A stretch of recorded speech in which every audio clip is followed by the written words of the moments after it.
ಸಾಯಿರಾಮ್. ಆತ್ಮೀಯ ವೀಕ್ಷಕ ಬಾಂಧವರಿಗೆಲ್ಲ ಇವತ್ತಿನ ಜೀವನಾಮೃತ ಕಾರ್ಯಕ್ರಮಕ್ಕೆ ಸ್ವಾಗತ ಸುಸ್ವಾಗತ.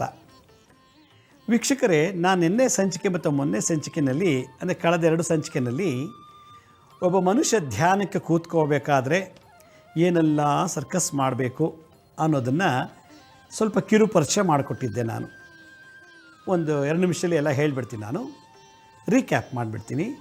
ಏನಂದರೆ, ಒಬ್ಬ ಮನುಷ್ಯ ಜಾಗೃತೆ ಅವಸ್ಥೆಯಲ್ಲಿದ್ದಾಗ, ಜಾಗೃತೆಯಾಗಿದ್ದಾಗ, ಕಣ್ಬಿಟ್ಕೊಂಡು ಕೂತಿದ್ದಾಗ ಅವ್ನಿಗೆ ಏನೇನೋ ಅನಿಸುತ್ತೆ.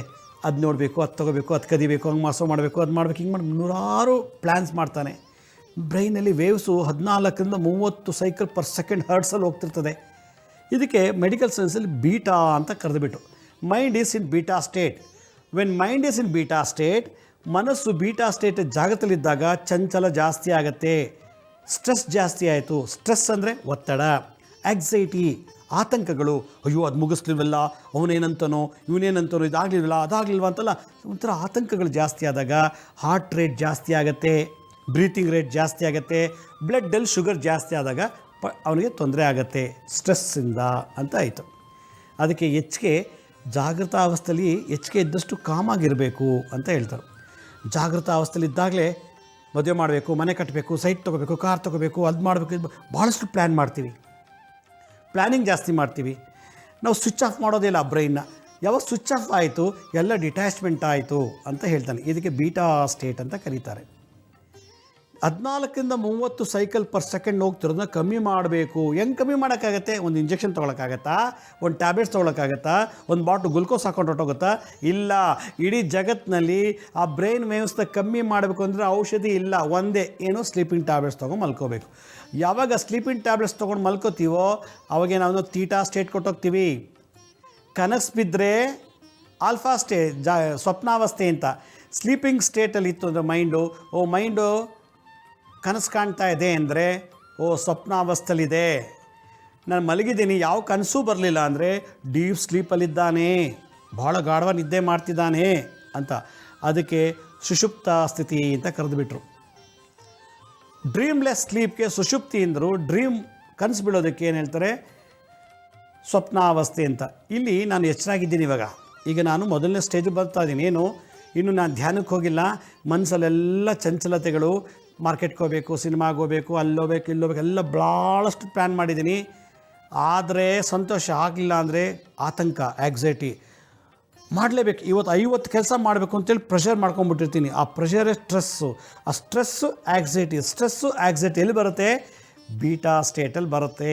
ಇದನ್ನು ಕಮ್ಮಿ ಮಾಡುವಂದು ಗೇರಂಡ ಋಷಿಗಳು. ಸರ್ ಹೆಂಗೆ ಮಾಡಬೇಕು? ಇದು ಹಿಂದೆ ರಾಜರಿಗೆ ಕೋಚ್ ಮಾಡ್ತಿದ್ರು, ರಾಜ ಮಹಾರಾಜರಿಗೆ. ಐನ್ಸ್ಟೈನು ಮತ್ತು ನ್ಯೂಟನ್ಸು ಕ್ವಾಂಟಮ್ ಥಿಯರಿ ಎಲ್ಲ ಜಗತ್ತು ಕೊಡಬೇಕಾದ್ರೆ ಅವ್ರು ಜಾಗೃತ ಅವಸ್ಥೆಯಲ್ಲಿದ್ದರು ಎಲ್ಲ.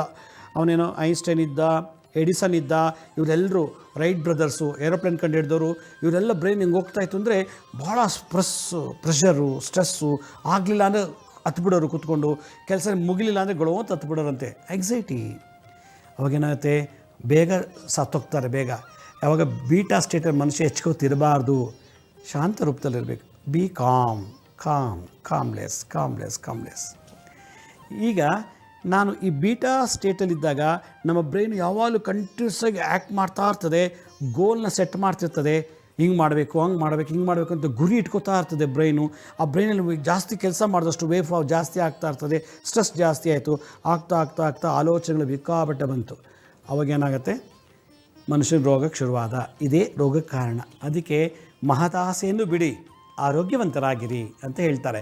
ಎಲ್ಲ ಆಸೆ ಬಿಟ್ಬಿಡಿ, ಯಾವಾಗ ಬರುತ್ತೋ ಅದಾಗತ್ತೆ. ನೋಡಿ, ನಾನು ಈಗ ದೊಡ್ಡದೊಂದು ಮನೆ ಕಟ್ಟಬೇಕು ಅಂತನಾ ಆಸೆ ಇದೆ ಅಲ್ವಾ? ಕೈಲಿ ದುಡ್ಡಿಲ್ಲ, ಜಾಗ ಇಲ್ಲ. ಅದು ನೀವು ಮಾಡಬೇಕು ಅಂದರೆ ಅದಕ್ಕೊಂದು ಐಡಿಯಾ ಹೇಳ್ಕೊಡ್ತೀನಿ. ಅದಕ್ಕೊಂದು ಧ್ಯಾನ ಇದೆ. ಮದುವೆ ಆಗಿಲ್ವಾ? ಅದಕ್ಕೊಂದು ಧ್ಯಾನ ಇದೆ. ಮಕ್ಕಳಾಗಿಲ್ವಾ? ಅದಕ್ಕೊಂದು ಧ್ಯಾನ ಇದೆ. ಧ್ಯಾನದಲ್ಲೇ ಮ್ಯಾನಿಫೆಸ್ಟೇಷನ್ ಮಾಡೋದು ಹೇಗೆ ಅಂತ ಗೇರಂಡ ಸಂಸ್ಥೆಗಳು ಭಾಳ ವಿಶೇಷವಾದ ಸೀಕ್ರೆಟ್ ಹೇಳ್ಕೊಟ್ಟಿದ್ದಾರೆ. ಅದನ್ನು ಮುಂದೆ ನಾಳೆದಲ್ಲಿ ಹೇಳ್ಕೊಡ್ತೀನಿ. ಕೊನೆಯಲ್ಲಿ ಹೇಳ್ತೀನಿ. ಈ ಎಲ್ಲ ಸೀರೀಸ್ ಆದಮೇಲೆ ನಿಮ್ಮ ಆಸೆನ ಈಡೇರಿಸ್ಕೋಬೇಕಾದ್ರೆ ಯಾವ ರೀತಿ ಧ್ಯಾನ ಮಾಡಿದ್ರೆ ಪಟ್ಟಂತ ನಿಮ್ಮ ಆಸೆ ಈಡೇರೋಗುತ್ತೆ. ಜ್ಯೋತಿಷ ಹತ್ರ ಹೋಗಬಾರ್ದು, ವಾಸ್ತು ಹತ್ರ ಹೋಗಬಾರ್ದು, ಹಾಸ್ಪಿಟಲ್ಗೆ ಹೋಗಬಾರ್ದು, ಯಾವ ದೇವಸ್ಥಾನಕ್ಕೆ ಹೋಗ್ಬಾರ್ದು, ಯಾವ ಯಾತ್ರೆ ಮಾಡಬಾರ್ದು. ನಿಮ್ಮ ಮನೆಯಲ್ಲೇ ಕೂತ್ಕೊಂಡು ಧ್ಯಾನ ಮಾಡಿ ನೀವೇನು ಅಂದ್ಕೊಂಡಿರೋ ಆ ಆಸೆನ ಈಡೇರಿಸ್ಕೊಳ್ಳುವಂಥ ಧ್ಯಾನಗಳು ಬೇಕಾದಷ್ಟಿದೆ. ಅದನ್ನು ನಾನು ಕಲಿಸ್ತೀನಿ. ಅದಕ್ಕೆ ಮುಂಚೆ ಈ ಪ್ರಿಪ್ರೇಟ್ರಿ, ಈ ಬೇಸಿಕ್ಸ್ನ ನೀವು ದಾಟಬೇಕು.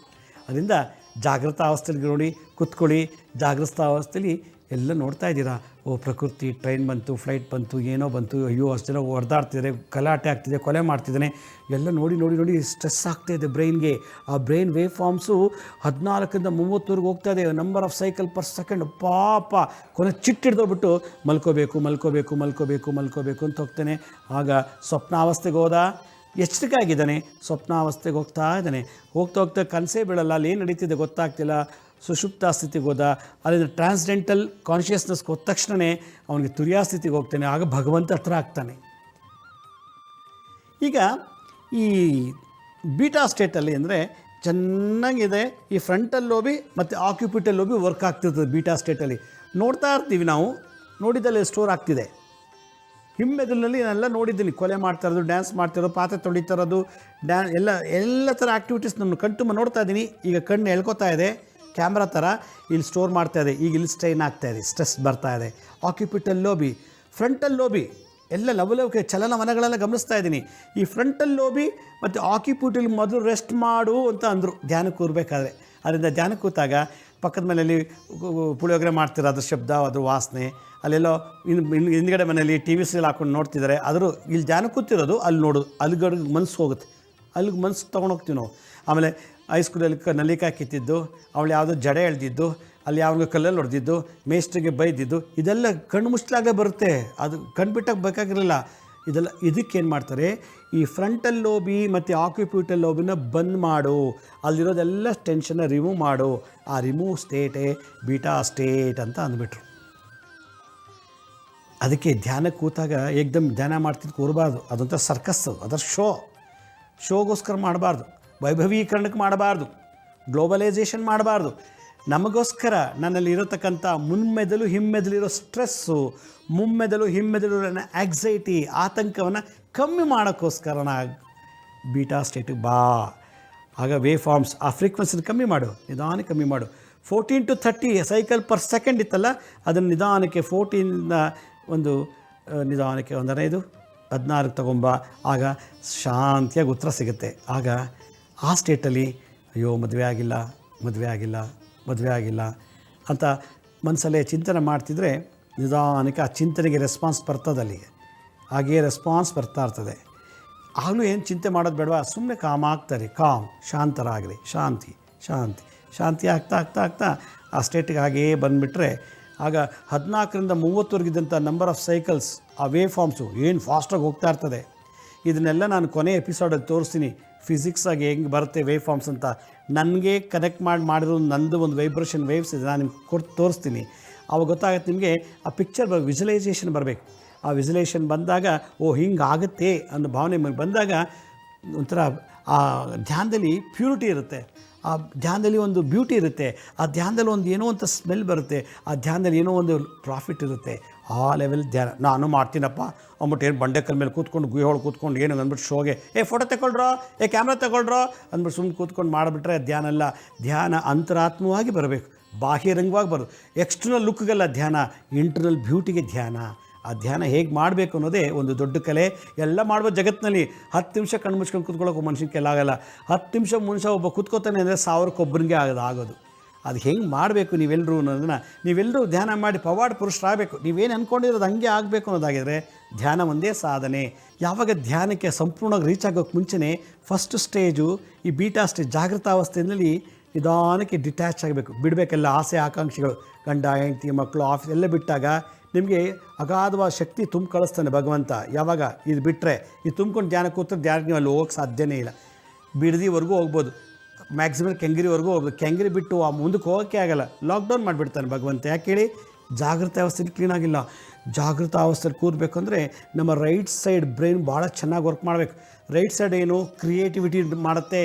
ರೈಟ್ ಸೈಡಲ್ಲಿ ಹಿಂಗೆ ಮಾಡು, ಹಂಗೆ ಮಾಡೋದು ಹೆಂಗೆ ಅಂತ ಕ್ರಿಯೇಟಿವಿಟಿ ಸೃಷ್ಟಿ ಮಾಡುತ್ತೆ ರೈಟ್ ಸೈಡು. ಜಾಗೃತ ಅವಸ್ಥೆ ನಿಧಾನ ಕಾಮ ಕೂತಾಗ ಮೆಮೊರಿ ಪವರ್ ಜಾಸ್ತಿ ಮಾಡುತ್ತೆ, ಇಂಟ್ಯೂಷನ್ ಜಾಸ್ತಿ ಮಾಡಿಕೊಡುತ್ತೆ.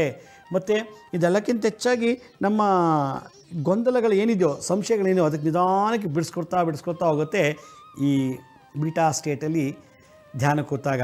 ಅದಕ್ಕೆ ಎಡಿಸನ್ನು, ಐನ್ಸ್ಟನ್ನು ಮತ್ತು ದೊಡ್ಡ ದೊಡ್ಡ ಸೈಂಟಿಸ್ಟ್ಗಳು, ಮಹಾನ್ ವಿಜ್ಞಾನಿಗಳು, ಹೌದು ರೈಟ್ ಸೈಡ್ ಬ್ರೈನ್ ಯಾಕೆ ವರ್ಕ್ ಆಗ್ತಿದೆ ಗೊತ್ತಾ? ಅಲ್ಲಿ ಕ್ರಿಯೇಟಿವಿಟಿ, ಇಂಟ್ಯೂಷನ್, ಮೆಮೊರಿ ಪವರ್ ಚೆನ್ನಾಗಿತ್ತು, ಮತ್ತು ಅವ್ರಿಗೆ ಏನು ಆಗ್ತದೆ ಏನಾಗುತ್ತೆ ಅಂದರೆ ಪ್ರಾಬ್ಲಮ್ ಸಾಲ್ವ್, ಲಾಜಿಕಲ್ ಥಿಂಕಿಂಗ್ ಎಲ್ಲ ಚೆನ್ನಾಗಿರುತ್ತೆ. ಇಲ್ಲಿ ಅನಾಲಿಟಿಕಲ್ ಮೈಂಡ್ ಅಂತ ಕರೀತಾರೆ ರೈಟ್ ಸೈಡ್ನ. ಅನಾಲಿಟಿಕಲ್ ಅದನ್ನು ಅನಲೈಸ್ ಮಾಡ್ತಾರೆ. ಹಿಂಗೆ ಮಾಡಿದ್ರೆ ಹಿಂಗಾಯಿತು, ಹೀಗೆ ಮಾಡಿದ್ರೆ ಹಿಂಗಾಗ್ಬಿಡುತ್ತೆ, ಹಿಂಗೆ ಹಾಕಿದ್ರೆ ಲಾಸ್ ಆಗುತ್ತೆ, ಹಿಂಗೆ ಹಾಕಿದ್ರೆ ಪ್ರಾಫಿಟ್ ಬರುತ್ತೆ ಅಂತ ಅನಲೈಸಿಸ್ ಮಾಡ್ತಾರಲ್ಲ, ಅದು ರೈಟ್ ಸೈಡಿಂದ ಬರಬೇಕು. ಅದು ಬರೋದೇ ಬೀಟಾ ಸ್ಟೇಟಿಂದ. ನಿಧಾನ ಕೂತ್ಕೊಂಡು ಎಲ್ಲವನ್ನು ಸ್ವಿಚ್ ಆಫ್ ಮಾಡಿ, ಎಲ್ಲ ಫ್ರಂಟಲ್ ಲೋಬಲ್ಲಿ ಮುಂದೆ ಏನೇನು ಯೋಚನೆ ಇದೆ, ಪ್ಯಾನು, ಲಂಚ, ಮೋಸ, ವಂಚನೆ, ಅದೆಲ್ಲ ಸ್ವಿಚ್ ಆಫ್ ಮಾಡಿ, ಲಾಕ್ಡೌನ್ ಮಾಡಿ. ಮತ್ತೆ ಹಿಂದ್ಗಡೆ ಬ್ರೈನ್ ಬನ್ನಿ. ಹಿಂದ್ಗಡೆ ಬ್ರೈನಲ್ಲಿ ಏನೇನೋ ಕಾಣ್ತಾ ಇದೆ, ಪಕ್ಕದ ಮನೆಯದು, ನೆನೆ ಟಿ ವಿ ನೋಡಿದ್ದು, ಸಿನಿಮಾ ನೋಡಿದ್ದು, ಹೈಸ್ಕೂಲ್ದು, ಕಾಲೇಜು ಎಲ್ಲ ಈ ಬ್ರೈನ್ನ ಲಾಕ್ ಮಾಡಿ. ಫಸ್ಟ್ ಲಾಕ್ಡೌನ್ ಮಾಡು. ಫ್ರಂಟು ಬ್ಯಾಕು, ಫ್ರಂಟಲ್ ಲೋಬಿ, ಮುಮ್ಮೆದಲು, ಹಿಮ್ಮೆದಲು ಲಾಕ್ಡೌನ್ ಮಾಡ್ತು ಅಂದರೆ, ಸ್ವಿಚ್ ಆಫ್ ಮಾಡ್ತು ಅಂದರೆ, ಆಗ ನಿಧಾನಕ್ಕೆ ಆಲ್ಫಾ ಸ್ಟೇಟ್ ತಗೊಂಡೋಗುತ್ತೆ. ಹಾಗಾದರೆ ಈ ಸ್ಟೇಟಲ್ಲಿದ್ದಾಗ ಹೆಂಗೆ ಮಾಡಬೇಕು?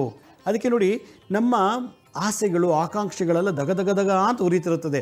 ಕೋಪ, ಅಸೂಯೆ, ದುಃಖ, ಅಹಂಕಾರ ಎಲ್ಲ ಬರ್ನ್ ಮಾಡೋದು ಈ ಹೆಬ್ಬೆಟ್ಟಿಂದ. ಇದರಲ್ಲಿ ಬೆಂಕಿ ತತ್ವ, ಅಗ್ನಿ ತತ್ವ ಇದೆ. ಈ ಗಾಳಿ ತತ್ವ, ಈ ತೋರ್ಬೆರಳು ಗುರು.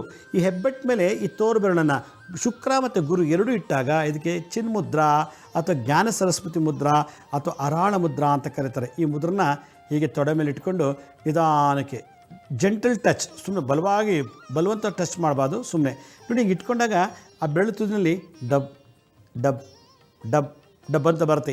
ಇವೆರಡು ತುದಿ ಟಚ್ ಆದಾಗ, ಎರಡು ತುದಿನ ಟಚ್ ಆದಾಗ ಈ ಥರ ಡಬ್ ಡಬ್ ಅಂತ ಆ ಸೆನ್ಸ್ ಬರುತ್ತೆ ನಿಮಗೆ. ಆ ಸೆನ್ಸರಿ ಆರ್ಗನ್ ಸೆನ್ಸ್ ಮಾಡುತ್ತೆ.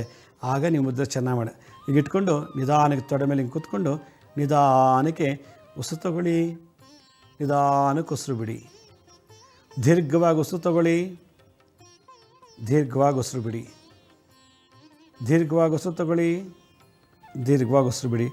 ಒಂದು 15 ಸಲ ಉಸಿರಾಟನೇ ಗಮನಿಸಿ. ಸಿನಿಮಾ, ಟಿ ವಿ, ಸೀರಿಯಲು ಪಕ್ಕದ ಮೇಲೆ ಏನು ನಡೀತದೆ, ಮುಂದ್ಗಡೆ ಏನು ನಡೀತದೆ, ಹಿಂದ್ಗಡೆ ಏನು ನಡೀತದ ಬಗ್ಗೆ ಗಮನ ಹೋಗಬಾರ್ದು. ಉಸಿರು ತೊಗೊಂಡಾಗ ಹೊಟ್ಟೆ ದಪ್ಪ ಆಯಿತು, ಉಸಿರು ಬಿಟ್ಟಾಗ ಹೊಟ್ಟೆ ಒಳಗೋಯ್ತು, ಇಷ್ಟೇ ನೀವು ಗಮನಿಸಬೇಕು. ಪಕ್ಕದ ಮನೆ ಪುಳಿಯೋಗರೆ ಸ್ಮೆಲ್ಲು, ಟೀ, ಕಾಫಿ, ಆಜು ಬಾಜು ಬಗ್ಗೆ ಗಮನ ಇರಬಾರ್ದು. ಅಲ್ಲಿಗೆ ನೀವೇನು ಎಚ್ಚರಿಕೆ ಆಗಿದ್ದೀರಿ ಅಂತ, ಜಾಗೃತ ಅವಸ್ಥೆಯಲ್ಲಿದ್ದೀರಾ ಅಂತ ಅರ್ಥ. ಜಾಗೃತ ಅವಸ್ಥೆಲಿದ್ದಾಗ ನೀವೆಲ್ಲ ಅಬ್ಸರ್ವ್ ಮಾಡ್ತಿದ್ದೀರಾ. ಡಿಟ್ಯಾಚ್ ಕಳ್ಕೊಬೇಕು ಅಲ್ಲಿಂದಲ್ಲ. ಪಕ್ಕದ ಮೇಲೆ ಏನಾರು ಹಾಳಾಗೋಗಲಿ, ಮುಂದ್ಗಡೆ ಏನಾರು ಹಾಳಾಗೋಗಲಿ, ಹಿಂದ್ಗಡೆ ಏನಾರು ಹಾಳಾಗೋಗಲಿ, ಯಾರು ಏನಾರು ಹಾಳಾಗೋಗಲಿ, ನಾನು ಮಾತ್ರ ಅದು ಗಮನಿಸಬಾರ್ದು, ಅದು ನೋಡಬಾರ್ದು. ಕಂಡುಬಿಟ್ರೆ ಹಿಂದ್ಗಡೆ ಮೆದಲು ಕಾಪಿ ಮಾಡ್ಕೊಳ್ಳುತ್ತೆ, ಫೋಟೋ ತಗೊಂಬಿಡುತ್ತೆ. ಕಂಡುಬಿಟ್ರೆ ಮುಮ್ಮೆದಲು ನಾನು ಕುಡಿಬೇಕು, ನಾನು ಸೇದಬೇಕು, ನಾನು ಡ್ಯಾನ್ಸ್ ಮಾಡಬೇಕು ಅನ್ನುತ್ತೆ. ಮುಮ್ಮೆದಲು ಹಿಮ್ಮೆದಲು ಎರಡು ಬ್ಲಾಕ್ ಮಾಡಿಬಿಡಿ, ಲಾಕ್ಡೌನ್ ಮಾಡಿ ಕೂತ್ಕೊಳ್ಳಿ. ಆಗ ಜಾಗ್ರತೆ 14 to 30 ವೇವ್ಸ್ ಪರ್ ಸೆಕೆಂಡ್ ಇದ್ದಂಥ ಆ ಫ್ರೀಕ್ವೆನ್ಸಿ ಹರ್ಟ್ಸು ನಿಧಾನಕ್ಕೆ ಕಾಮ್ ಡೌನ್ ಆಗುತ್ತೆ, ಕಮ್ಮಿ ಆಗ್ತಾ ಬರುತ್ತೆ. ಆಗ ನಿಧಾನಕ್ಕೆ ಹೋಗ್ತಾ ಹೋಗ್ತಾ ನೆಕ್ಸ್ಟು ಬೀಟಾ ಸ್ಟೇಟ್ ಅಲ್ವಾ. ನೆಕ್ಸ್ಟ್ ಸ್ಟೇಟ್ ಯಾವುದು? Alpha state. ಆಲ್ಫಾ ಸ್ಟೇಟಲ್ಲಿ ಮಿರಾಕಲ್ ಮಾಡೋವಂಥ ಸ್ಥಿತಿ.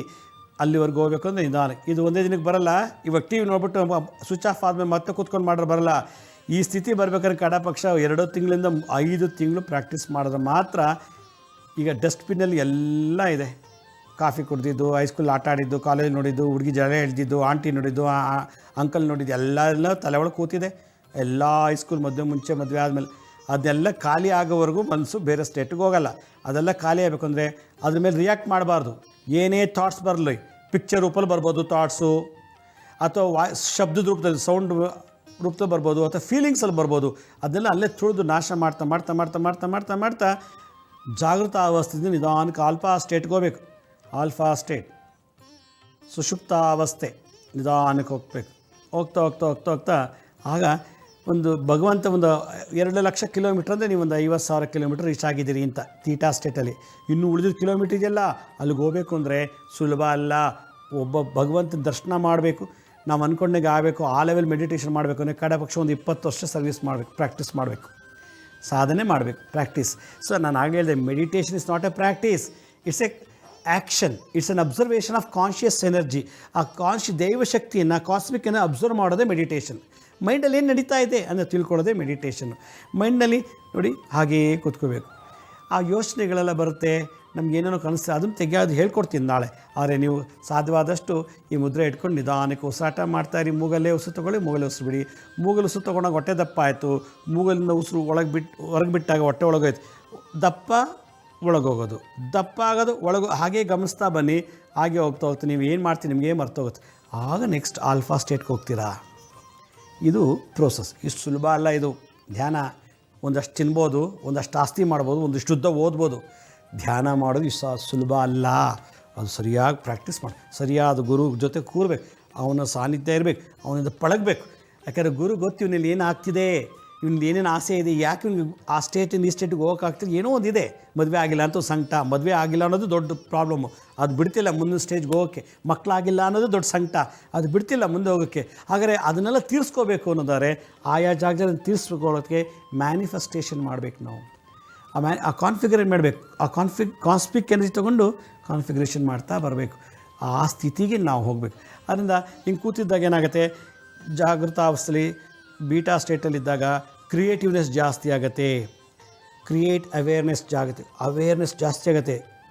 ನಾಳೆ ಕೆಲಸ ಮಾಡ್ತಿರ್ಬೇಕಾರೆ, ಪ್ಯಾಟೆಲ್ ಹೋಗ್ಬೇಕಾರೆ, ಪರ್ಚೇಸ್ಕೋಬೇಕಾರೆ ಹಿಂದೂ ಮುಂದೆ ಭಾಳ ಅವೇರ್ನೆಸ್ ಕ್ಲಾರಿಟಿ ಇರುತ್ತೆ, ಫೋಕಸ್ ಇರುತ್ತೆ, ಆ ಅವೇರ್ನೆಸ್ ಆಗುತ್ತೆ. ಆಮೇಲೆ ಇಂಪ್ರೂವ್ ಕಾನ್ಸಂಟ್ರೇಷನ್, ನಿಧಾನಾಗಿ ಏಕಾಗ್ರತೆ ಜಾಸ್ತಿ ಆಗ್ತಾ ಹೋಗುತ್ತೆ. ಒಂದು ಕಡೆ ಕೂತ್ರೆ ಅದನ್ನೇ ಗಮನಿಸುತ್ತಾರೆ ಮನಸ್ಸು ಬರುತ್ತೆ. ಒಂದು ಸಲ ಕೂತ್ಕೊಂಡು ಓದಬೇಕು ಅಂದರೆ ಓದಿದಲ್ಲೇ ಎಳ್ಕೋಬೇಕು ಅನಿಸುತ್ತೆ, ಓದಬೇಕು ನಾನು ಮಾಡಬೇಕು ಅನಿಸುತ್ತೆ. ಆಮೇಲೆ ಹಂಗೆ ಮಾಡಿದ್ರಂಗೆ ಅಂತ ಲಾಜಿಕಲ್ ಥಿಂಕಿಂಗ್ ಜಾಸ್ತಿ ಆಗುತ್ತೆ ಬೀಟಾ ಸ್ಟೇಟಲ್ಲಿ. ಸೊ ಬೀಟಾ ಸ್ಟೇಟು ಕ್ರಿಯೇಟಿವ್ನೆಸ್ನ ಜಾಸ್ತಿ ಮಾಡುತ್ತೆ, ಬಲಭಾಗದ ಬ್ರೈನನ್ನು ಆ್ಯಕ್ಟಿವ್ ಮಾಡುತ್ತೆ. ಬೀಟಾ ಬಲಭಾಗದ ಬ್ರೈನಲ್ಲಿ ಕ್ರಿಯೇಟಿವಿಟಿ, ಕಾನ್ಸಂಟ್ರೇಷನ್ ಇಂಪ್ರೂವ್ ಮಾಡುತ್ತೆ, ಲಾಜಿಕಲ್ ಥಿಂಕ್ ಮಾಡುತ್ತೆ. ಆಮೇಲೆ ಕಾನ್ವರ್ಸೇಷನ್, ಮಾತಾಡೋ ಸ್ಟೈಲ್ ಏನು, ಹಂಗೆ ಮಾತಾಡಬೇಕು ನಾವು, ವಾಕ್ ಚಾತುರ್ಯತೆಯನ್ನು ಸೃಷ್ಟಿ ಮಾಡುತ್ತೆ ಈ ಮುದ್ರೆ ಈ ಬಲಭಾಗದ ಬ್ರೈನ್ಗೆ. ಯಾವಾಗ ಬಲಭಾಗದ ಬ್ರೈನ್ ಚೆನ್ನಾಗಿ ವರ್ಕ್ ಆಯಿತು, ಎಡಗಡೆ ಭಾಗದ ಬ್ರೈನು ನೆಕ್ಸ್ಟ್ ಸ್ಟೇಟಲ್ಲಿ ಶುದ್ಧಿ ಮಾಡ್ಕೊಂಡು ಹೋಗ್ಬೇಕು, ಕಂಟ್ರೋಲ್ ಮಾಡ್ತಾ ಹೋಗ್ಬೇಕು. ಬಲಭಾಗದ ಮೆದುಳು ಎಡಭಾಗದ ಮೆದುಳು ಎರಡೂ ಕಂಟ್ರೋಲಿಗೆ ಬಂತು, ಆಗ ಭಗವಂತನ ದರ್ಶನ ಆಗ್ತಿರ್ತದೆ. ನೀವು ಕೂತಿದ್ದ ಕಡೆನೇ ಏನು ಬೇಕಾ ನೋಡ್ಬೋದು, ಕೂತಿದ್ದ ಕಡೆಯಿಂದನೇ ಎಲ್ಲರನ್ನೂ ಹೀಲ್ ಮಾಡ್ಬೋದು. ಇಲ್ಲಿ ಕೂತ್ಕೊಂಡೇ ಎಲ್ಲೋರ ಪೇಷಂಟ್ಗೆ ನೀವು ಥೆರಪಿ ಮಾಡ್ಬೋದು, ಮತ್ತು ನಿಮಗೆ ನೀವೇ ಹೀಲ್ ಮಾಡ್ಕೋಬೋದು, ನಿಮ್ಮ ಸಮಸ್ಯೆ ನೀವೇ ಕ್ಲೀನ್ ಮಾಡ್ಬೋದು, ಪರಿಹಾರ ಮಾಡ್ಕೋಬೋದು ಅನ್ನೋದನ್ನು ನೋಡಿ. ಗೇರಂಡೆ ಸಮೇತ ಸುಮಾರು 80-90 ಶ್ಲೋಕಗಳಿದೆ. ಅದರಲ್ಲಿ ಒಂದೊಂದು ಶ್ಲೋಕದಲ್ಲಿ ಭಾಳ ಡೀಪಾಗಿ ಎಲ್ಲ ಇನ್ಫಾರ್ಮೇಷನ್ ಹಾಕಿದ್ದಾನೆ. ಅದರಿಂದ ಈ ಸ್ಥಿತಿ ಹೋಗಬೇಕು ಅಂತಂದರೆ ಬೀಟಾ ಜಾಗೃತಾವಸ್ಥೆಯಲ್ಲಿದ್ದಾಗ ನಾವು ಆನಂದವಾಗಿ ಉಸಿರಾಡಬೇಕು. ಮತ್ತು ನಿಧಾನಕ್ಕೆ ಎಲ್ಲ ಥಾಟ್ಸು, ಅದು ಪಿಕ್ಚರ್ ರೂಪಲ್ಲಿ ಬರ್ಬೋದು, ವಾಯ್ಸ್ ರೂಪಲ್ಲಿ ಬರ್ಬೋದು, ಫೀಲಿಂಗ್ಸಲ್ಲಿ ಬರ್ಬೋದು. ಧ್ಯಾನ ಕೂತಾಗ ಸೆಕ್ಸ್ ಮಾಡ್ತಾ ಇದ್ದೀನಿ ಅಂತ ಫೀಲಿಂಗ್ ಬರುತ್ತೆ, ಅದನ್ನ ತೆಗೆದು ಬಿಸಾಕಿ, ಅದು ರಿಯಾಕ್ಟ್ ಮಾಡಬಾರ್ದು. ನಾನು ಧ್ಯಾನ ಕೂತಾಗ ಏನೋ ಅಲ್ಲಿ ನನ್ನ ಅಮ್ಮ ಬೈದಿದ್ದು, ಅಪ್ಪ ಬೈದು ಸೌಂಡ್ ಬರ್ತಾಯಿದೆ ಅಷ್ಟೇ, ಅವರು ಮಾತಾಡಿ ಶಬ್ದಗಳ ರಿಕಾಲ್ ಆಗ್ತಿದೆ, ಅದ್ರ ಮೇಲೆ ರಿಯಾಕ್ಟ್ ಮಾಡ್ಬಾರ್ದು, ಬಿಸಾಕ್ಬಿಡಿ ಹಾಗೆಯೇ. ಆದಮೇಲೆ ಇಂಪ್ರೆಸ್ ಆಗಬಾರ್ದು. ನಾನು ಧ್ಯಾನ ಕೂತಾಗ ಯಾವುದೋ ಪಿಕ್ಚರ್ ಹೈಸ್ಕೂಲ್ದು, ಆಂಟಿದು, ಅಂಕಲ್ದು, ಅಪ್ಪಂದು, ಅಮ್ಮಂದು ಎಲ್ಲ ಬರ್ತದೆ, ಆ ಪಿಕ್ಚರ್ ಮೇಲೆ ರಿಯಾಕ್ಟ್ ಮಾಡ್ಬೋದು, ಬಂತ ತೆಗೆದು ಬಿಸಾಕಿ. ಎಂಟಿ ಮಾಡಿ ಬ್ರೈನ್ನ, ಎಂಟಿ ಮಾಡ್ತಾ ಮಾಡ್ತಾ ಮಾಡ್ತಾ ಮಾಡ್ತಾ ಮಾಡ್ತಾ ಅವಾಗ 14-30 ಮೆಗಾ 30 ಹರ್ಟ್ಸ್ ಇದ್ದದ್ದು ನಿಧಾನ ಕಮ್ಮಿ ಆಗ್ತಾ ಬಂತಾಗ ಆಲ್ಫಾ ಸ್ಟೇಟಿಗೆ ತೊಗೊಂಬರುತ್ತೆ. ಈ ಸ್ಟೇಟಿಗೆ ಬರಬೇಕು. ಆಗ ನೋಡಿ ಎಷ್ಟೋ ಸಾವಿರಾರು ನ್ಯೂರಾನ್ಸ್ಗಳು ಬ್ರೈನಲ್ಲಿ ಪಿಟ್ಸ್ ಬರಲ್ಲ. ಬೀಟಾ ಸ್ಟೇಟಲ್ಲಿ ಕೂತ್ಕೊಂಡು ಧ್ಯಾನ ಮಾಡಿದ್ರೆ ಎಪಿಲೆಪ್ಸಿ ಬರೋದಿಲ್ಲ. ಸಂಸ್ಕೃತದಕ್ಕೆ ಅಪಸ್ಮಾರ ಅಂತಾರೆ, ಇಂಗ್ಲೀಷಲ್ಲಿ ಇದಕ್ಕೆ ಎಪಿಲೆಪ್ಸಿ ಅಂತಾರೆ, ಆಡೋ ಭಾಷೆಯಲ್ಲಿ ಮೂರ್ಛೆ ರೋಗ ಅಂತಾರೆ, ಪಿಟ್ಸ್ ಅಂತಾರೆ. ಅದು ಜಾಗೃತಾವಸ್ಥೆಯಲ್ಲಿ ಅದಕ್ಕೆ ಮದ್ದು ಏನು ಗೊತ್ತಾ, ಎಲ್ಲನೂ ಆಗ ರೆಸ್ಟ್, ನ್ಯೂರಾನ್ಸ್ಗೆಲ್ಲ ರೆಸ್ಟ್ ಕೊಡೋದು. ಬ್ರೈನ್ ವೇವ್ಸ್ನ 14-30 ಇದ್ದದನ್ನು ನಿಧಾನಕ್ಕೆ ಲೆಸ್ ದೆನ್ 30 20 ತೊಗೊಂಬನ್ನಿ, ಅಥವಾ ಎಷ್ಟು ಒಂದು 10ಕ್ಕೆ ತಂದು ನಿಲ್ಲಿಸಿದ್ರೆ ಒಂದು ಅವರ್ ಧ್ಯಾನ = 1 ವಾರದ ನಿದ್ದೆ. ನನ್ನ ಅನುಭವ, ಇಲ್ಲಿ ಎಲ್ಲೂ ಪುಸ್ತಕದಲ್ಲಿಲ್ಲ, ಇದು ನನ್ನ ಅನುಭವದ ಮಾತು. 1 ಅವರ್ ಧ್ಯಾನ ಮಾಡಿದ್ರೆ 1 ವಾರ ನಿದ್ದೆ ಮಾಡೋ ಅವಶ್ಯಕತೆ ಇಲ್ಲ, ಅಷ್ಟು ರೆಸ್ಟ್ ಸಿಗುತ್ತೆ ಬಾಡಿರೋ ಸೆಲ್ಸ್ಗಳಿಗೆ, ಬ್ರೈನ್ ನ್ಯೂರಾನ್ಸ್ಗೆ. So 1 hour meditation = 1 week sleep ಅಂತ. ಅದರಿಂದ ನೀವು 10 ನಿಮಿಷ ಮಾಡಿ ಒಂದಿನ ಪೂರ್ತಿ ನಿದ್ದೆ ಮಾಡಲಿಲ್ಲ ಅಂದರೂ, ಯಾಕೆಂದರೆ ಆಲ್ಫಾ ಸ್ಟೇಟ್ಗೆ ಹೋಗ್ತೀವಲ್ಲ, ನೆಕ್ಸ್ಟ್ ಅಲ್ಲಿಂದ ಡೆಲ್ಟಾ ಸ್ಟೇಟ್ಗೆ ಹೋಗ್ತೀವಲ್ಲ, ಅಲ್ಲಿಂದ ಹೈಯೆಸ್ಟ್ ಗ್ಯಾಮಾ ಸ್ಟೇಟ್ಗೆ ಹೋಗ್ತೀವಿ. ಅದರಿಂದ ಇದಕ್ಕೆ ಹೇಳ್ತಾರೆ ಯೋಗ ನಿದ್ರಾ ಅಂತ ಕರೀತಾರೆ. ನಾನು ಈ ಬೀಟಾ ಸ್ಟೇಟ್ ಜಾಗೃತಾವಸ್ಥೆಯಲ್ಲಿ ನೀವು ಹೆಚ್ಚೆಚ್ಚಿಗೆ ಜಾಗ್ರತೆಯಾಗಿ ಆ ಥಾಟ್ಸು, ಚಿಂತನೆಗಳು ಬೇಡದೆಲ್ಲ ತೆಗೆದು ಬಿಸಾಕ್ಬಿಟ್ಟು ಮೈಂಡನ್ನ ಕಾಮ್ ಮಾಡಬೇಕು. ಆ ಕಾಮ್ನೆಸ್, ಶಾಂತಿ ಶಾಂತಿ ಶಾಂತಿ ಮಾಡ್ತಾ ಬಂದರೆ ಹುಚ್ಚಿಡ್ದರು ಬಿಟ್ಟೋಗುತ್ತೆ, ಪಿಟ್ಸ್ ಹೊಟ್ಟೋಗುತ್ತೆ, BP ಕಮ್ಮಿ ಆಗುತ್ತೆ, ಮತ್ತು ಕ್ರಿಯೇಟಿವಿಟಿ ಜಾಸ್ತಿ ಆಗುತ್ತೆ, ಈ ಕಾನ್ಸಂಟ್ರೇಷನ್ ಜಾಸ್ತಿ ಆಗುತ್ತೆ. ನಿಮಗೆ ಗೊತ್ತಾಗುತ್ತೆ ಈ ಪ್ರಾಬ್ಲಮ್ ಹೆಂಗೆ ಸಾಲ್ವ್ ಮಾಡ್ಕೋಬೇಕು ಅಂತ, ಲಾಜಿಕಲ್ ಥಿಂಕಿಂಗ್ ಬರುತ್ತೆ. ಇದಕ್ಕಿಂತ ಹೆಚ್ಚಾಗಿ ಈ ಸಮಸ್ಯೆಗೆ ಹೆಂಗೆ ಮಾತಾಡಬೇಕು, ನಾವು ಈ ಸಿಚುವೇಶನ್ಗೆ ಹೆಂಗೆ ಮಾತಾಡಿ ಅವ್ರನ್ನ ಸೋಲಿಸ್ಬೇಕು, ಅದರಲ್ಲೂ ಲಾಯರ್ಗಳು ಇದನ್ನೆಲ್ಲ ಮಾಡಬೇಕು. ಲಾಯರ್ಸು, ಜಡ್ಜಸ್ಗಳು ಇವೆಲ್ಲ ಮಾಡಬೇಕು. ಇವತ್ತಿನ ದಿವಸ ಇವೆಲ್ಲ ಬಿಟ್ಬಿಟ್ಟು ಏನೋ ಒಂದು ಜಡ್ಜ್ಮೆಂಟ್ ಕೊಡ್ತಾರೆ, ಏನೋ ಒಂದು ವಾದ ಮಾಡ್ತಾರೆ, ಕೊನೆಗೆ ಕ್ಲೈಂಟ್ ಸಫರ್ ಪಡ್ತಾ ಇದ್ದಾರೆ. ಇದಕ್ಕೆಲ್ಲ ಕಾರಣ ಕಾನ್ಷಿಯಸ್ನೆಸ್ ಇಲ್ಲ, ಆ ಪ್ರಜ್ಞೆ ಇಲ್ಲ. ಆ ಪ್ರಜ್ಞೆ ಬರೋಕ್ಕೆ ವರ್ಡಲ್ಲಿ ಮೆಡಿಟೇಷನ್ ಬಿಟ್ಟರೆ ಇನ್ಯಾವುದೂ ಇಲ್ಲ. ಮತ್ತು ನಾವು ಮೆಡಿಟೇಷನ್ನೇ ಮಾಡಿಲ್ಲ, ನಾವು ಇಷ್ಟು ಚೆನ್ನಾಗಿದ್ದೀವಿ ಅಂದರೆ ಅದು ಪೂರ್ವಜನ್ಮದ ಸಂಸ್ಕಾರ, ಪೂರ್ವಜನ್ಮದ ಪುಣ್ಯದ ಫಲ, ಮತ್ತು ಈ ಜನ್ಮದ ನಾವು ಏನೋ ಒಂದು ಮಾಡಿರೋದು. ಇಲ್ಲಾಂದರೆ ಕೆಲವು ಶೇವಿಂಗ್ ಮಾಡೋಕ್ಕೆ ಬರಲ್ಲ, ಭಾಷಣಕ್ಕೆ ಬರಲ್ಲ, ಬಟ್ಟೆ ಹಾಕೋಕ್ಕೆ ಬರಲ್ಲ, ಸ್ನಾನ ಮಾಡೋಕ್ಕೆ ಬರಲ್ಲ, ಹಲ್ಲುಜ್ಜಕ್ಕೆ ಬರಲ್ಲ, ನೋಡ್ರೆ 30-40 ವರ್ಷ ವಯಸ್ಸಾಗಿದೆ, ಕೂತ್ಕೊಳ್ಳೋಕೆ ಬರಲ್ಲ, ಎಲ್ಲ ಒಂದು ಕಡೆ ಬಿಟ್ಟುಬಿಟ್ರೆ ಮನೆಗೆ ವಾಪಸ್ ಬರೋಕ್ಕೆ ಅಡ್ರೆಸ್ ಗೊತ್ತಿಲ್ಲ, ಹೇಳೋಕ್ಕೆ ಗೊತ್ತಿಲ್ಲ, ಏನು ಗೊತ್ತಿಲ್ಲ. Consciousness, universal consciousness lockdown. ಪ್ರಕೃತಿಯ ಪ್ರಜ್ಞೆ ಕಂಪ್ಲೀಟ್ ಬಂದಾಗಿರೋದ್ರಿಂದ ಅದಕ್ಕೆ ಬುದ್ಧಿಮಾಂದ್ಯ, ಅದಕ್ಕೆ ಡಿಸಾರ್ಡರ್ನೆಸ್ ಅಂತ ಕರೀತಾರೆ. ಆ ಲೆವೆಲಿಗೆ ಹೋಗ್ತಾ ಇದೆ ಸಮಾಜ, ಹೋಗುತ್ತೆ ಮುಂದೆ. ಅತಿಯಾದ ಸ್ಮೋಕಿಂಗು, ಅತಿಯಾದ ಡ್ರಿಂಕ್ಸು, ಅತಿಯಾದ ಸೆಕ್ಸು ಮನುಷ್ಯನ ಹಾಳು ಮಾಡಿ ಅವನ ಕಾಸ್ಮಿಕ್ ಕಾನ್ಷಿಯಸ್ನೆಸ್ನ ಡ್ರೈ ಮಾಡ್ತಾ ಇದೆ. ಯಾರೋ ಕರೆ ಮಾಡ್ತಿದ್ದಾರೆ. ಹಲೋ ಹಲೋ ಹಲೋ, ಎಲ್ಲಿಂದ ಕರೆ ಮಾಡ್ತಾ ಇದ್ದೀರಿ? ನಮಸ್ತೆ, ಹೇಳಿ, ಎಲ್ಲಿಂದ ಕರೆ ಮಾಡ್ತಾ ಇದ್ದೀರಿ? ನಮಸ್ತೆ, ನಾನು ಬಾಂಬೆಯಿಂದ ಮಾತಾಡೋದು. ಬಾಂಬೆಯಿಂದ, ಹೇಳಿ. ಶಶಿಪ್ರಭಾ ಹೆಸರು. ಭಾಳ ಸಂತೋಷ, ಹೇಳಿ ಅಮ್ಮ. ಆಕ್ಚುಲಿ ನಂದು ಡೈವೋರ್ಸ್ ಆಗಿದೆ ಈಗ. ಅಂದ್ರೆ ಸ್ವಲ್ಪ ಫೈನಾನ್ಷಿಯಲಿ ಪ್ರಾಬ್ಲಮ್ ಅಲ್ಲಿ ಇದ್ದೇನೆ. ಅವರು ಪುರುಷೋತ್ತಮ್ ಅಂತ ಒಬ್ರು ನಂಗೆ ಹೆಲ್ಪ್ ಮಾಡ್ತಿದ್ರು. ಹಲೋ, ಹೇಳಿ. ಪುರುಷೋತ್ತಮ್ ಅಂತ ಒಂದು ವ್ಯಕ್ತಿ ನಂಗೆ ಹೆಲ್ಪ್ ಮಾಡ್ತಿದ್ರು. ಇವಾಗ ಅಂದ್ರೆ ತುಂಬಾ ವರ್ಷದಿಂದ ನಮ್ಮದು ಕಾಂಟ್ಯಾಕ್ಟ್ ಇಲ್ಲ. ಅಂದ್ರೆ ಅವರ ಖಾಲಿ ಹಲೋ ಹಾಯ್ ಹೇಳ್ತೇವೆ, ಅಂದ್ರೆ ಹೆಲ್ಪ್ ಮಾಡುದು ಏನು ಇಲ್ಲ ಅವರು. ಅದ್ಗೆ ಸ್ವಲ್ಪ ಹೆಲ್ಪ್ ಸಿಗ್ಬಹುದಾ ಅಂತ ಕೇಳಲಿಕ್ಕೆ ಕಾಲ್ ಮಾಡಿದ್ದು. ಹೆಲ್ಪ್ ಅಂದ್ರೆ ಯಾವ ತರ? ನಿಮ್ಗೆ ದುಡ್ಡ ಅಥವಾ ಬೇರೆ ಏನ್ ಸಮಸ್ಯೆ ಪರಿಹಾರ, ಏನ್ ಹೆಲ್ಪ್ ಮಾಡ್ಬೇಕು? ಅಂದ್ರೆ ನನ್ಗೆ ಮತ್ತು ಅವರಿಗೆ ಬ್ಲ್ಯಾಕ್ ಮ್ಯಾಜಿಕ್ ಮಾಡಿದ್ದಾರೆ. ಬ್ಲ್ಯಾಕ್ ಮ್ಯಾಜಿಕ್ ಮಾಡಿದ್ರಿಂದ ಅವರಿಂದ ಹಣ ಸಿಗುದು, ನನಗೆ ಹೆಲ್ಪ್ ಸಿಗುದಿಲ್ಲ. ನಿಮ್ಗೆ ಯಾರೋ ಬ್ಲ್ಯಾಕ್ ಮ್ಯಾಜಿಕ್ ಮಾಡಿಬಿಟ್ಟಿದ್ದಾರೆ. ಆ ಪುರುಷೋತ್ತಮ ನನಗೂ ಮಾಡಿದ್ದಾರೆ, ಅವರಿಗೂ ಮಾಡಿದ್ದಾರೆ. ಹಣ ಅಂದ್ರೆ ಕೊಡ್ಬಾರ್ದು, ಹೆಲ್ಪ್ ಮಾಡಬಾರ್ದು ಅಂತ ಅವರಿಗೂ ಮಾಡಿದ್ದಾರೆ. ಹೆಂಗ್ ಗೊತ್ತಾಯ್ತು ನಿಮ್ಗೆ ಬ್ಲ್ಯಾಕ್ ಮ್ಯಾಜಿಕ್ ಮಾಡಿದಾರೆ ಅಂತ? ಯಾವ ತರ ತಿಳ್ಕೊಂಡ್ರಿ? ಹೆಂಗ್ ಟೆಸ್ಟ್ ಮಾಡಿದ್ರಿ? ಹೆಂಗ್ ಗೊತ್ತಾಯ್ತು? ನಮ್ಗೆ ಅಂದ್ರೆ ತುಂಬಾ ಪ್ರಾಬ್ಲಮ್ ಆಗ್ತದೆ. ಅಂದ್ರೆ ಹೆದರಿಕೆ ಆಗುದು, ಭಯ ಆಗುದು, ಮತ್ತೆ ಎಲ್ಲಿ ತುಂಬಾ ಜನ ಇದ್ದಲ್ಲಿ ಹೆದರಿಕೆ ಆಗುದು, ಹೋಗ್ಲಿಕ್ಕೆ ಭಯ ಆಗುದು, ಅದೆಲ್ಲ ತುಂಬಾ ನಂಗೆ ಫೀಲಿಂಗ್ ಆಯ್ತಾ, ಹಾಗೆ ಎಲ್ಲ ಫೀಲಿಂಗ್ ಆಗ್ತಾ ಉಂಟು. ಮೇಡಮ್, ಬ್ಲ್ಯಾಕ್ ಮ್ಯಾಜಿಕ್ ಮಾಡಿದ್ರೆ ಡ್ಯಾಮೇಜ್ ಆಗ್ಬೋದು ಏನಾರು, ಅಥವಾ ಈ ಭಯ ದುಗುಡ ಇದೆಲ್ಲ ನಿಮ್ಮ ಜಾತಕದ ದೋಷ ಮತ್ತು ನಿಮ್ಮ ಸಿಚುವೇಶನ್ ಮಾಡಿಸುತ್ತೆ. ಬ್ಲ್ಯಾಕ್ ಮ್ಯಾಜಿಕ್ಕಿಂದ ಇವೆಲ್ಲ ಬ್ಲ್ಯಾಕ್ ಮ್ಯಾಜಿಕಲ್ಲಿ ಮಾಡೋಂಥದ್ದಲ್ಲ. ಬ್ಲ್ಯಾಕ್ ಮ್ಯಾಜಿಕಲ್ಲಿ ಮಾಡೋದು ದೊಡ್ಡ ದೊಡ್ಡ ಕೆಲಸಗಳು, ದೊಡ್ಡ ಡ್ಯಾಮೇಜ್ಗಳು. ಕೈ ಹೋಗಲಿ, ಕಾಲು ಹೋಗಲಿ, ಬುದ್ಧಿಭ್ರಮಣೆ ಆಗಲಿ, ಮತ್ತು ಕೈಕಾಲು ಸೇದೋಗಲಿ, ಈ ಥರದ್ದೆಲ್ಲ ಮಾಡ್ತಾರೆ ಬ್ಲ್ಯಾಕ್ ಮ್ಯಾಜಿಕಲ್ಲಿ. ಇದೆಲ್ಲ ನಿಮ್ಮ ಜಾತಕದ ದೋಷ ಮತ್ತು ನಿಮ್ಮ ಮೆಂಟಲ್ ವೈಬ್ರೇಷನ್ ಸರಿ ಇಲ್ಲ. ಪುರುಷೋತ್ತಮ ಸಹಾಯ ಮಾಡ್ತಾಯಿದ್ರು, ಈಗ ಮಾಡ್ತಿಲ್ವಲ್ಲ ಅದೊಂದು ಚಿಂತೆ ಮಾಡಿ ರಿಪೀಟೆಡ್ ಆಗಿ ಅದನ್ನೇ ಚಿಂತೆ ಮಾಡಿ ಅದೇ ಸೈಕಲ್ ರಿಪೀಟ್ ಆಗಿ ನಿಮ್ಮಲ್ಲಿ ಈ ಆ್ಯಕ್ಸೈಟಿ, ಆತಂಕ ಶುರುವಾಗ್ಬಿಟ್ಟಿದೆ. ಅದಕ್ಕೆ ನೀವೇನು ಮಾಡಬೇಕು, ಬ್ಲ್ಯಾಕ್ ಮ್ಯಾಜಿಕ್ ಮಾಡಿರಲ್ವ ಅಂತ ನಾನು ಹೀಗೆ ಹೇಳಲಿಕ್ಕೆ ಅಸಾಧ್ಯ. ನೋಡಬೇಕದು, ಅದಕ್ಕೆಲ್ಲ ಬೇರೆ ಟೆಸ್ಟ್ಗಳಿದೆ. ಇವಾಗ ಬ್ಲ್ಯಾಕ್ ಮ್ಯಾಜಿಕ್ ಆಗಿದೆಯಾ, ಅಥವಾ ಜಾತಕದಲ್ಲೇ ದೋಷ ಇದೆಯಾ, ಅಥವಾ ನಿಮ್ಮ ಮೆಂಟಲ್ ಪ್ರಾಬ್ಲಮ್ಮಾ, ಇದನ್ನು 3 ಚೆಕ್ ಮಾಡಬೇಕು. ಆದಮೇಲೆ ಡಿಸಿಷನ್ ತೊಗೊಳ್ಳೋದು ಬ್ಲ್ಯಾಕ್ ಮ್ಯಾಜಿಕ್ ಆಗಿದೆಯಾ ಇಲ್ವಾ ಅಂತ. ಆದರೆ ಈಗ ಹೇಳುವಂಥ ಭಯ ಮತ್ತು ನಿಮಗೆ ಮನಸ್ಸಿಗೆ ಆಗ್ತಿರೋ ವಿಚಿತ್ರವಾದ ಭಾವನೆಗಳು, ಇದಕ್ಕೆಲ್ಲ ನಾನು ನಿಮ್ಗೆ ಪರಿಹಾರ ಹೇಳ್ತೀನಿ. ನೀವು ಮನೆಯಲ್ಲಿ ಕೂತ್ಕೊಂಡು ಗುರುಚರಿತ್ರೆ ಅಂತ ಒಂದು ಪುಸ್ತಕ ಇದೆ, ದತ್ತಾತ್ರೇಯ ಲೈಫ್ ಹಿಸ್ಟ್ರಿ. ಆ ಗುರುಚರಿತ್ರನ 7 ಡೇಸ್ ಬಿಡದೆ ಕೂತ್ಕೊಂಡು ಓದಿ, ಸಂಕಲ್ಪ ಮಾಡಿಬಿಟ್ಟು ಪುರುಷೋತ್ತಮ ನಂಗೆ ಸಹಾಯ ಮಾಡ್ತಿದ್ರು, ನನಗೂ ಒಳ್ಳೇದು ಮಾಡು, ಪುರುಷೋತ್ತಮಗೂ ಒಳ್ಳೇದು ಮಾಡು, ಅವರಿಂದ ನನಗೆ ಹೆಲ್ಪ್ ಆಗಲಿ, ನನ್ನಿಂದ ಅವ್ರಿಗೆ ಹೆಲ್ಪ್ ಆಗಲಿ ಅಂತೇಳಿ ಸಂಕಲ್ಪ ಮಾಡಿಕೊಂಡು ನೀವು ಗುರುಚರಿತ್ರೆ ಪಾರಾಯಣ ಮಾಡಿ. ಮತ್ತು ನಾನೊಂದು ಮಂತ್ರ ಹೇಳ್ತೀನಿ, ಆ ಮಂತ್ರನ ನೀವು ಜಪ ಮಾಡಿ. ಏನಂತ?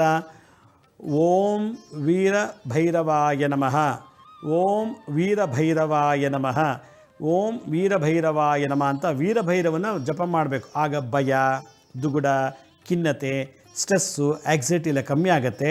ನಂಬರ್ 1. ನಂಬರ್ 2, ಧೈರ್ಯ, ಸ್ಥೈರ್ಯ, ಛಲ, ಆಸಕ್ತಿ, ಹುಮ್ಮಸ್ಸು ಅಂದರೆ ಝೀಲ್, ಉತ್ಸಾಹ ಇವೆಲ್ಲ ಪ್ರಾಪ್ತಿಯಾಗತ್ತೆ. ಓಂ ವೀರಭೈರವಾಯ ನಮಃ ಅಂತ ಗುರುಕ್ಷೇತ್ರ ಓದಾದ್ಮೇಲೆ ವೀರಭೈರವನ ಜಪ ಮಾಡಿ.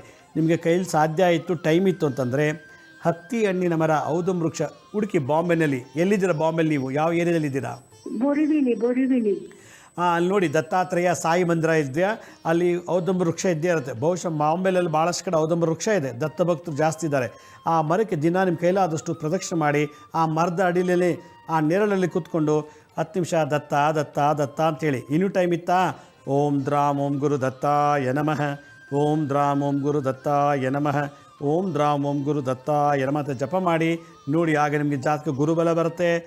ಮತ್ತು ನಿಮ್ಗೆ ಯಾರ್ಯಾರು ಪುರುಷೋತ್ತಮ ಒಬ್ಬರೇ ಇಲ್ಲ, ಬೇರೆ ಯಾರು ಬರ್ಬೋದು ನಿಮ್ಗೆ ಸಹಾಯ ಮಾಡಲಿಕ್ಕೆ. ಬಟ್ಟೆ ಕೊಡ್ಬೋದು, ಊಟ ಕೊಡ್ಬೋದು, ನಿಮ್ಮ ಸೌಕರ್ಯ ನೋಡ್ಬೋದು, ನಿಮ್ಮ ಆರೋಗ್ಯ ಬಗ್ಗೆ ಕಾಳಜಿ ತೊಗೋಬೋದು, ಯಾವ್ದಾದ್ರು ಆಗುತ್ತೆ. ಗುರು ಬಲ ಇದ್ದಾಗ ಜನ ಜಾಸ್ತಿ ಆಗ್ತಾರೆ. ಗುರು ಬಲ ಜಾತಕದಲ್ಲಿಲ್ಲ ಅಂದಾಗ ಇಡೀ ಜಗತ್ತೇ ಶತ್ರು ಆಗುತ್ತೆ. ಆದ್ದರಿಂದ ಗುರು ಶುಕ್ರರಿಗೆ ನೀವು ಬಲ ಕೊಡಬೇಕು ಅಂದರೆ ಈ ಪರಿಹಾರ ಮಾಡಬೇಕಮ್ಮ.